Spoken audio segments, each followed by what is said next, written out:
রাখতে চাইলেই তো আর মানুষটাকে রেখে দেওয়া যায় না নিজের জীবনে। মানুষ তো গৃহপালিত পাখি কিংবা পশু নয় যে তার ইচ্ছে না থাকলেও খাঁচায় বন্দি করে আজীবনের তরে তাকে নিজের করে রেখে দেওয়া যাবে। পাশের মানুষটারই যদি একসাথে চলার ইচ্ছেটা ফুরিয়ে আসে, যদি সে নিজে থেকেই পর হয়ে যেতে চায়, তবে তো আর তার সাথে পথ চলা কিংবা তাকে ঘিরে তৈরি হওয়া সম্পর্কটা ধরে রাখার কোনো উপায়ই থাকে না।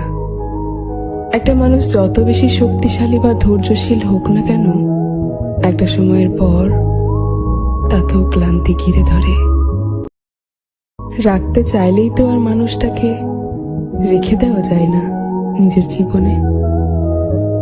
মানুষ তো গৃহপালিত পাখি কিংবা পশু নয় যে তার ইচ্ছে না থাকলেও খাঁচায় বন্দি করে আজীবনের তরে তাকে নিজের করে রেখে দেওয়া যাবে।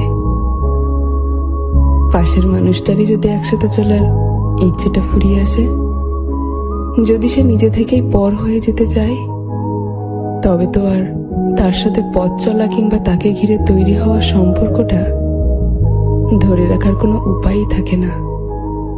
একটা মানুষ যত বেশি শক্তিশালী বা ধৈর্যশীল হোক না কেন, একটা সময়ের পর তাকেও ক্লান্তি ঘিরে ধরে।